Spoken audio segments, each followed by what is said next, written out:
semua, perkenalkan nama aku Tania Reza Maharani. Di sini aku bakal nemenin kalian selama beberapa menit ke depan untuk ngejelasin apa dampak dari kolonialisme dan imperialisme.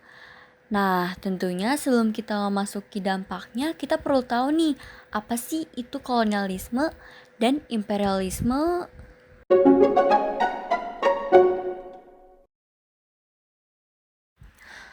Kolonialisme berasal dari kata kolonia, yaitu Latin yang artinya koloni atau pemukiman. Kolonialisme adalah sistem penguasaan suatu negara terhadap wilayah lain dengan tujuan mengeksploitasi sumber daya alam dan manusia di wilayah tersebut demi keuntungan negara penjajah. Contohnya di Indonesia, Belanda melakukan tanam paksa atau culture still sell agar rakyat menanam tanaman ekspor seperti kopi, tebu, nila, dan sebagainya. Lalu yang kedua ada Portugis yang memonopoli perdagangan rempah-rempah di Maluku.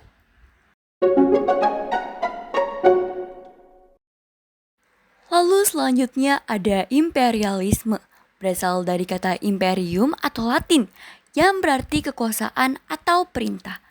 Imperialisme adalah politik atau usaha suatu negara untuk memperluas kekuasaan dan pengaruhnya terhadap negara lain, baik secara langsung dengan penjajahan maupun tidak langsung seperti ekonomi, budaya, dan politik.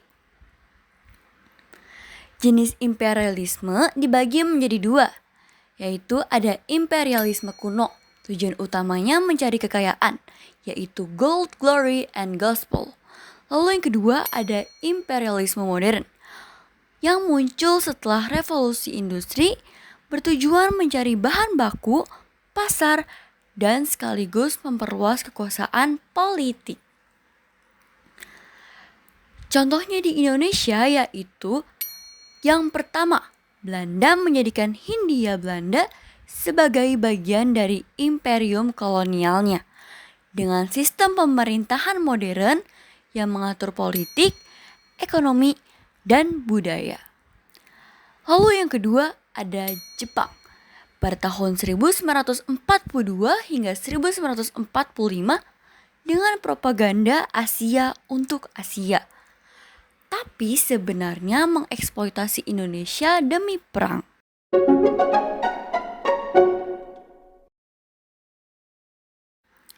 Nah, sekarang kita masuk ke topik utama kita kali ini, yaitu dampak-dampak kolonialisme dan imperialisme dari segi sosial, politik, dan segi budaya.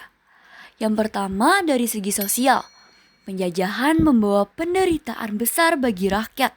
Sistem tanam paksa dan kerja rodi membuat masyarakat kehilangan kebebasan, menderita kelaparan, bahkan banyak yang meninggal.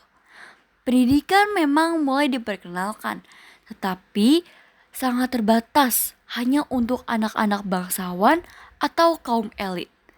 Akibatnya muncul kesenjangan antara rakyat biasa yang tetap terbelakang dengan kaum terpelajar yang punya akses pendidikan.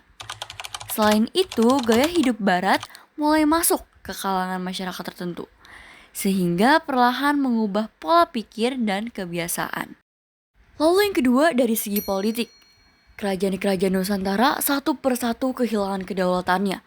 Semua kekuasaan diambil alih oleh pemerintah kolonial. Sementara pemimpin lokal hanya dijadikan alat penguasa. Kebijakan yang dibuat tidak pernah berpihak pada rakyat, melainkan untuk kepentingan penjajah. Tetapi dari penindasan itu justru lahir perlawanan. Kita mengenal berbagai perjuangan daerah, seperti perang Diponegoro, perang Padri, perang Aceh, dan masih banyak lagi. Walau banyak yang berakhir dengan kekalahan, perjuangan tersebut menumbuhkan kesadaran bahwa rakyat harus bersatu. Kesadaran politik semakin berkembang di abad ke-20 dengan lahirnya organisasi modern seperti Budi Utomo, Sarekat Islam, dan partai-partai pergerakan lainnya. Inilah yang kemudian menjadi cikal bakal lahirnya perjuangan nasional menuju kemerdekaan. Lalu yang terakhir ada dari segi budaya Nusantara, Imperialisme membawa pengaruh besar. Bahasa Belanda mulai digunakan di sekolah-sekolah, hukum barat diterapkan, bahkan arsitektur dan gaya hidup Eropa memengaruhi masyarakat kota. Banyak budaya lokal yang dipinggirkan atau dianggap kuno. Namun di sisi lain terjadi akulturasi, yaitu pencampuran budaya. Misalnya dalam kuliner, kesenian, hingga sistem pendidikan. Yang lebih penting justru melalui budaya. Inilah semangat kebangsaan semakin tumbuh.